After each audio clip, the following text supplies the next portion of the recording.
dear spectators, I'm so privileged and honored to be here with the parochial vicar of St. Patrick's Parish in the person of Father Tushar Tinwa. A pleasure to meet you, Father. Good to see you, George. How are you doing today, Father? I'm doing very well. Welcome to St. Patrick Church. Thank you so much for the warm welcome you gave to us when we just arrived. And you look very fresh. Thank you. What is the secret, Father? Oh, God's doing His work. Oh my God, I can see that you look so fresh and healthy. Thank God, praise the Lord. Amen, hallelujah. The Father, I'm here for scientific research. You must have heard the remarkable news and the historic appointment of Bishop Jerome Fejo, the first Cameroonian-born bishop in Africa in the United States. It was really historic. So when I heard about it, I didn't know about the bishop before. I never heard about Father Fejo. I had not heard about St. Thomas, I know, in diocese. So I took it upon myself to research, to get to know about this island, to get to know about the nation. And that is what has taken me and brought me here. Okay, thank you. Thank you, Welcome to Father. St. Thomas. Now you've discovered St. Thomas, and here you're in St. Croix. Okay. And so Father, I'm so impressed because you have Cameroon too. Yeah. So you should know about the bishop. But before we go to the bishop, I would like us to have a short parcours of your life. Where were you born in Cameroon, Father? Voilà, je suis né au Cameroun, je suis francophone. Je suis né à l'ouest du Cameroun, dans un village appelé Bangang. Et Bangang, c'est dans le département de Bamboutos, À l'ouest. à l'ouest du Cameroun. Ok. Alors, c'est ça, je suis né là-bas. J'ai fait mes études là-bas, primaire et secondaire. Et puis, voilà, j'ai commencé un cheminement avec la congrégation des prêtres du Sacré-Cœur de Jésus. Ok. Voilà, donc j'ai fait longtemps avec eux. Et puis, j'ai fait des études De philosophie. d'abord de la formation religieuse avec le noviciat, et puis j'ai fait de la philosophie en République démocratique du Congo, qui est à Kisangani. Donc j'ai fait des études là-bas. Et pays voisin du Cameroun. Exactement, en Afrique centrale. Donc. Et puis je suis revenu au Cameroun, à Yaoundé, notamment à Ngoya, là où se trouvait la maison de formation des prêtres du Sacré-Cœur. Et puis c'est comme ça que j'ai fait la théologie à l'école théologique Saint-Cyprien de Ngoya. Voilà, et puis voilà un peu mon parcours et ma formation. Donc vous avez été ordonné diacre à quelle année? When were you ordained deacon? Yeah, quand j'ai terminé mes études de théologie, je me suis séparé de ma congrégation auprès du Sacré-Cœur. Et j'ai eu environ 2 années de discernement. Et entre-temps, j'ai contacté le père Jérôme. À l'époque, c'était Monseigneur Jérôme. Il était peut-être 2012, par là. 2012. Et je l'ai contacté et on s'est rencontrés, on a échangé. Il était le directeur des vocations, il est le chargé des vocations du diocèse de Saint-Thomas ici. Et dans cette position, dans ce ministère, on a fait un cheminement ensemble, de discernement. Et finalement, il m'a accueilli dans ce diocèse de Saint-Thomas en 2013. Et voilà, j'ai été ordonné la même année, 2013. Ici à Saint-Thomas. Oui, à la cathédrale de Saint-Thomas. Saint-Pierre et Paul. That's interesting. Exact. So how did you get to meet Monsignor Fejo? Did anybody recommend him to you? Oui, j'avais un confrère qui s'appelle le père Yves Kemeny. Oui, il connaissait le Monseigneur à l'époque. Il connaissait Monseigneur. Et puis, il m'a parlé de Monseigneur. Et puis, c'est lui qui m'a introduit À lui. à Monseigneur. Et voilà, c'est ça. Okay. How was the reaction when your friend connected you to Monsignor Fejo? How can you describe the man Fejo before you met him? Alors, au départ, on m'a seulement parlé de l'évêque, de Monseigneur, à l'époque, Monseigneur, et donc je lui ai écrit une lettre. Alors, je ne l'avais jamais rencontré, on n'avait même pas parlé au téléphone. Bon, c'est providentiel et un peu cocasse aussi parce que la première fois où je lui ai parlé directement, de vive voix, il était au Cameroun. En visite. Oui, c'était, je pense, un mois de janvier de l'année 2012, je pense, c'était ça. Et c'était un jour difficile dans ma vie, parce que le même jour, dans la nuit du même jour, j'ai perdu mon grand frère dans un accident de circulation. Oh. Donc, c'était un matin, je suis allé à l'école demander la permission pour rentrer parce que j'avais un deuil. Et quand je suis retourné chez moi, j'ai eu un coup de fil. Alors, quelqu'un m'a parlé, et c'était Monseigneur Jérôme. Donc, j'étais dans la tristesse, mais son coup de fil là est venu me donner beaucoup d'espoir et d'encouragement parce que j'étais dans un moment de discernement. J'étais à un moment de discernement et donc j'avais eu deuil. Donc, j'étais vraiment au fond dans l'abîme. Et donc, il m'a appelé et il m'a parlé et il m'a dit qu'il était au Cameroun. Moi qui étais I was very sad. Yeah. But with his call, and he was in Cameroon, it brought me some hope. And so I got to put off the fact that I was grieving just for a second and try to go and meet Monsignor. He was in Yaoundé. And so we met, and he was a good, very, very gentle person. He welcomed me at one of his relative house in Yaoundé at Diemasi. And then we had breakfast together and we spoke, and so that's how it all started. Wow. Yeah, so that's my encounter with him. That's so powerful. May the soul of the Lord have risen deep. Yeah, thank you. And you see, so that was a providential encounter. It has to be, it was indeed. Yes. Change your mood. It did change my mood, yes. Yeah. So you traveled to Yaoundé, you met the bishop? No, I was in Yaoundé. Oh, you were in Yaoundé? I was in Yaoundé. So when he called me, I was in Colbison. And he was in DMRC. Oh, so immediately we set for time, and then it was morning. Yes. So I met him there. We had nice breakfast prepared by his relative, and a very, very nice lady, woman.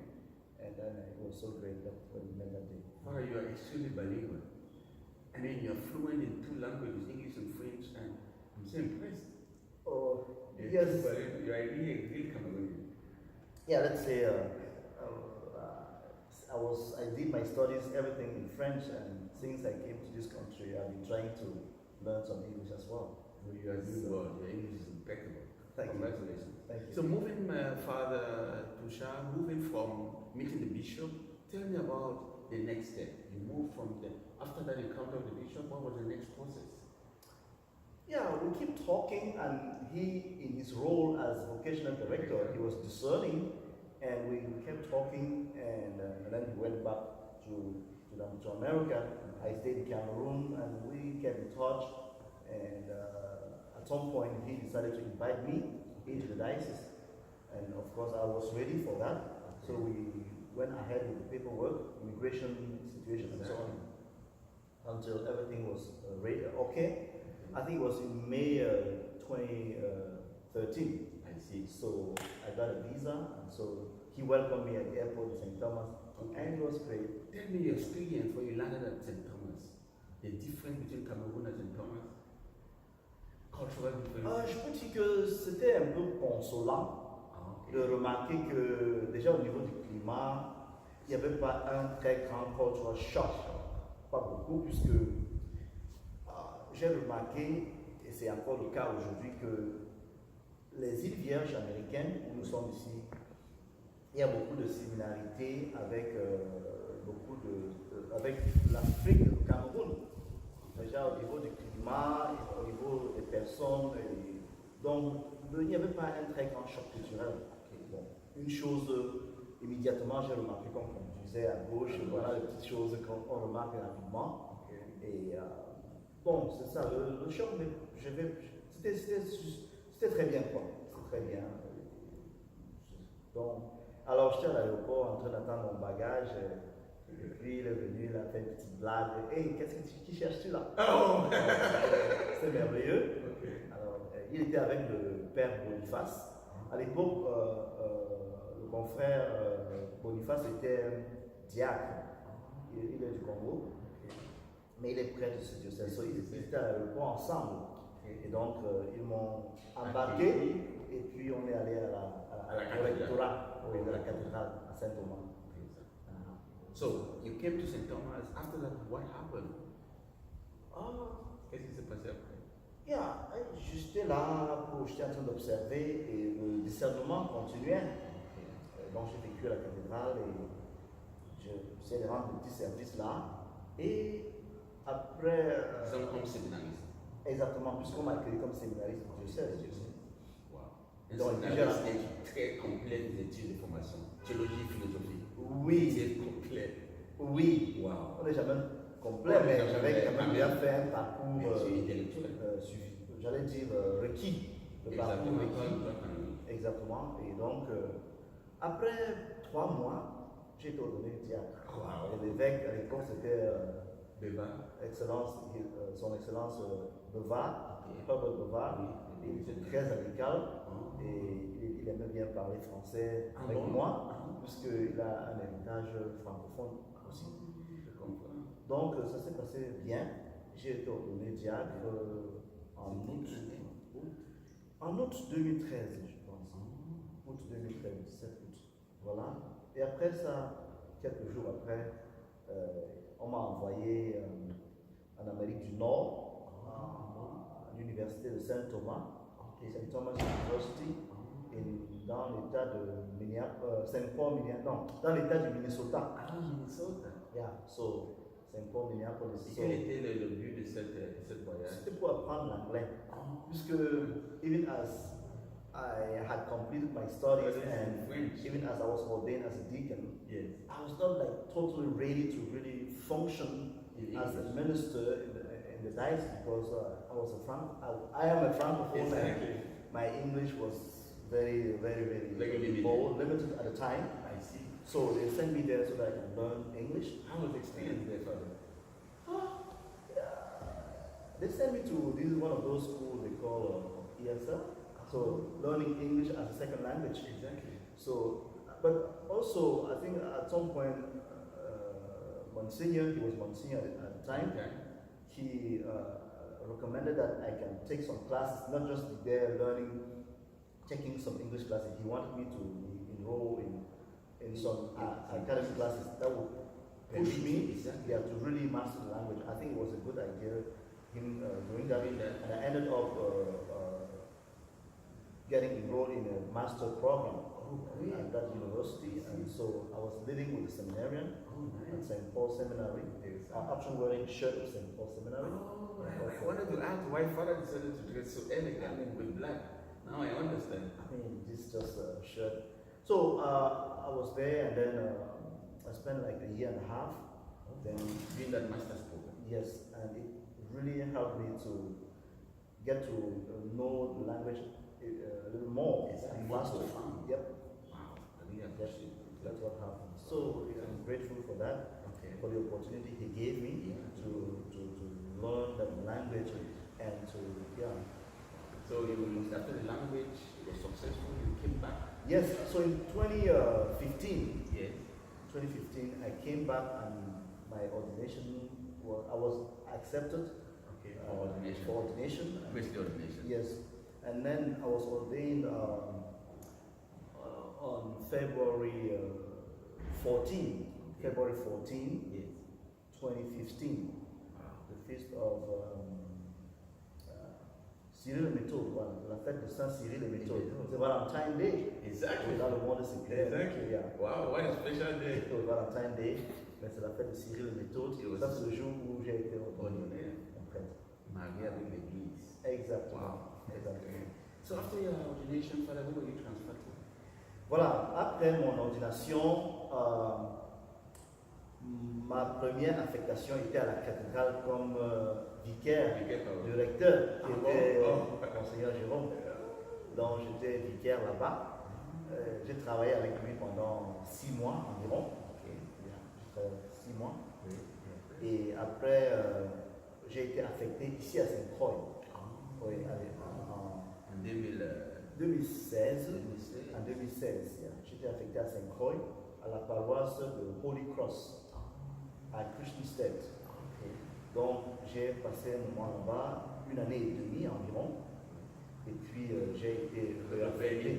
Oui, avec le Père Lynch. Okay. Yeah. Il nous a bien accueillis. Wonderful. Il est très très chaleureux. Wonderful. J'en parlais. Yeah. Je l'aime bien avec lui. So yeah, spent some time with him. Yes. And then en 2017, je crois que c'était le mois de mars 2017. Et j'ai été réaffecté à Saint-Thomas, à la cathédrale encore. Appliqué à la cathédrale. Mais aussi, je devais prendre soin de la communauté de Frenchtown, qui est la communauté de la chapelle Sainte-Anne. Sainte-Anne Chapel in Frenchtown. I'm not sure if you visited the place. Not yet. Yeah. So there's a chapel that's under the cathedral. It's in Frenchtown, very close, like 5 to 6 minutes drive. Interesting. Yeah. So I was serving that community. I was serving at the cathedral. And That's in St. Thomas. yes. And then I was also involved in the school, St. Peter and Paul Catholic School. So you were teaching there? Yes, I was helping in all kind of capacities, and then I was vice principal at some point. Wow. Yeah, so I served there for. So I was juggling between the three places, like the school, the cathedral, and the chapel of Frenchtown, Oh my God. That's a for lot. about 4 years and a half. Yeah. So, and then after that, recently, the bishop now, His Excellency Jerome. Yeah, he transferred me here to St. Patrick Church, like at the end of July I see. 2021. Oh wow, this is a recent Very appointment. recent, yep. Wow, that's interesting. So I've been here at St. Patrick for 2 months because after the transfer, I had a month of vacation Okay. in August. Oh, So in nice. September, I joined this parish. I'm here. I'm saying that's further by your pastoral experience. You've had a lot of pastoral experience from Cameroon and then different country. You've integrated into the culture. So I really admire you for that. That's really admirable, Father. Now, going to the next question, Father. The Bishop Jerome Fedro is appointment, as I told you, is historic. Sure. I want you to tell me about the man Fedro. What experience do you have with the man Fedro as a priest before we come to him as a bishop? Because you are succeeded bishop recently. But I want you to tell me some qualities that he has as a priest that he had as a priest before his episcopal nomination. I believe almost everybody, I hope so, will agree that he's a very hard-working person. Oh my God, everybody says that. Tout le monde Yeah. dit qu'il est il est un travailleur. Oui, Qui aime le travail. we, you can tell it's easy to see that his life, he's laid down his life for the church Oh, right. because that's all he does. And yeah, from early morning to evening, that's what he does. He's passionate about the church, about Christ, and that's what he does. And when you live close to him or with him, you got to be a hard worker. Okay. Otherwise, you will not get along with him. Oh my You God. cannot be a lazy person and move Okay. around him. That will not work. So that's something I kind of learned from him. Yeah. Even as sometimes I think it's too much even for him. Yeah. I wish he can have more time for breaks and for relaxation. Exactly. But when God gives him talents and the capacity to serve him as he's doing, I think it's a good thing. Wow. And yeah. Any other qualities apart from being a hardworking person? Oh, he's a good man and he's very patient and understanding. Yeah. So you can everybody makes mistakes, but he's understanding. He's very easy to access. Tu peux l'approcher Easy facilement. going. Yeah. Tu peux l'approcher facilement et c'est assez souvent il est down to earth. Quand tu as, même si tu as un concern, tu veux lui parler, il va écouter. Donc je pense que c'est une qualité, c'est une vertu qu'il a et je pense que ça, ce sont des vertus importantes. Parce que dans le ministère qui est le nôtre et puis la grande charge qui est la sienne maintenant, comme évêque, Successeur de l'apôtre. le succès de l'apôtre, s'il est facilement abordable, c'est un atout pour l'Église et surtout pour notre Église particulière. Et si le pape a dit que les pasteurs doivent avoir l'odeur des chutes. Oui, c'est Odeur. c'est ce qui est recommandé et demandé à nous tous, prêtres, ministres dans l'Église, c'est d'être proche des personnes que nous servons. Et je pense que l'évêque, c'est proche des gens. Parlons de l'évêque comme évêque. parce que ça fait déjà quelques mois. Ouais. Et beaucoup de gens m'ont dit qu'il est visible, il est toujours, on le voit. Qu'est-ce que vous pouvez rajouter Oui, cette visibilité oui, comme comme évêque? Parce qu'il semble que ce n'était pas comme ça avant. bon, disons qu'il a sa façon, il a sa personnalité et Oui. les gens sont différents. C'est vrai. Oui, il est comme hard-working person. C'est cette qualité-là qui se transpose dans sa façon d'être visible, comme vous dites. Oui. Comme vous dites. Okay. So, s'il est hard-working, it means he works with people. Exactly. It means he has to meet People. people. Yeah, he's available. So, oui, il n'est pas assez rare. Bon, ne chantons pas très vite, Oui. mais maybe at some point he will start having some meetings and all that Exactly. stuff. People say that complain. That will be part of his ministry as Exactly. well. Because sometimes they have to travel For from meetings. and yeah. So, nos téléspectateurs doivent comprendre qu'il n'est pas seulement l'évêque de Saint-Thomas, il est l'évêque De l'Église. Il y a des réunions et Ouais. voilà, comme ça. Yeah, yeah. What wishes do you have for the new bishop? Wishes? Qu'est-ce que vous souhaitez de notre nouveau évêque? Oh, je crois que sa nouvelle responsabilité est assez lourde Oui. et assez importante. Très lourd. Oui, je vais lui souhaiter le succès dans le leadership de notre diocèse. Parce que comme il a été là pendant longtemps, Oui. plus de 30 ans, il a une bonne connaissance du diocèse C'est du terrain. et puis même du clergé, du presbytérium, et des réalités du diocèse et même des personnes, des paroissiens. Je pense qu'il est la bonne personne et il faut prier qu'il ait une bonne santé et que le Seigneur lui donne la claire vision, la clairvoyance pour que, en écoutant les gens, il s'entoure de bonnes personnes et puis qu'il serve le peuple de Dieu qui est à Saint-Thomas de la meilleure des manières. Donc, et pour cela, évidemment, on va prier pour notre l'évêque, pour ces dons-là, pour cette santé, pour cette clairvoyance dans son discernement, pour qu'il puisse mener à bon port la communauté chrétienne qui est dans le diocèse Saint-Thomas ici, dans les îles Vierges. Donc voilà ce que je souhaite pour le Père évêque. Pour conclure, mon père, il y a en ce moment le synode de la synodalité. Justement. Et je voudrais que vous disiez quelques mots aux laïcs, parce qu'il y a quelques laïcs qui disent qu'ils ne sont pas, qui ne font pas part de l'Église, et que l'Église c'est de l'évêque et de pape. Comme prêtre, qu'est-ce que vous pouvez dire aux laïcs? Justement, s'il y a des personnes qui se sentent un peu exclues, qui sentent encore un aspect trop clérical de l'Église, ce synode est le moment pour ces personnes-là justement d'être plus intéressées parce que le synode en fait même est centré sur cette active participation of the laity. Oui. Quand tu vois le thème du synode, Oui. c'est le synode l'Église comme communauté synodale, une communauté qui chemine ensemble, et ensemble veut dire tous les membres du peuple de Dieu, et les laïcs et les clercs, et le clergé. Donc, ce synode en fait même veut, foster that aspect where everybody has to feel that they belong, and then they can bring their own gift, and we are all part of the family, and we serve in our various capacities.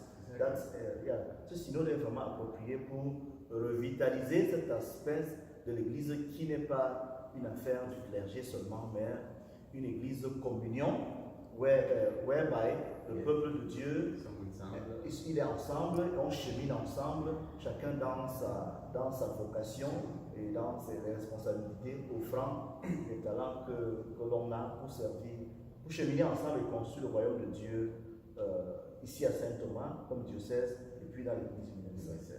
Il y a un cardinal du Nigeria, le cardinal Arinze, il comparait l'Église à un match de football. Il disait chaque joueur est très important. Ouais. Parce que si un de joueurs manque, Son poste est vide. et ça crée un problème. Évidemment. Je pense une bonne image de l'Église pour montrer que chaque membre de l'Église Un joueur. oui, n'est-ce pas? Il y a un jouet pour. Oui, oui, un acteur, Un acteur. oui, un acteur de la croissance et spirituelle de l'Église. Nous avons tous servi pour le bien commun, un peu comme Saint Paul utilise l'image de l'Église comme corps du Christ, avec les membres, chacun étant un membre pour construire le corps du Christ. Donc je pense que c'est une bonne image que le cardinal Harins a utilisée. Mon père Touchard Tinois, c'était un honneur de vous interviewer. Je suis très reconnaissant de votre temps. Je sais que vous êtes très occupé. C'est une très grande paroisse, une école. Je remercie vous, mais je suis très sincèrement pour le temps que vous m'avez accordé. Le plaisir est le mien. Que Dieu bénisse votre ministère. Merci beaucoup. Merci beaucoup. J'aimerais que vous me donniez une bénédiction à tous les téléspectateurs qui nous écoutent. Une prière, une bénédiction. Ok. Au nom du Père, du Fils et du Saint-Esprit. Amen. Dieu notre Père, toi qui es amour, nous te remercions pour ton amour pour nous et pour le don de la foi que tu nous as donné. Nous te bénissons pour tous les bienfaits dans nos vies et nous prions que nous ayons toujours la claire vision d'utiliser nos talents pour te servir et pour nous soutenir les uns les autres comme frères et sœurs. Et je te prie, Seigneur, de bénir toutes les personnes qui nous écoutent et surtout mon frère Georges ici et puis le frère Edmond qui est derrière la caméra et de bénir chacun de nous et au nom du Père et du Fils et du Saint-Esprit. Amen. Amen. Merci beaucoup. C'était un Ouais. plaisir de vous rencontrer. Ouais. I wish you the best in everything. Thank you so much. Thank you.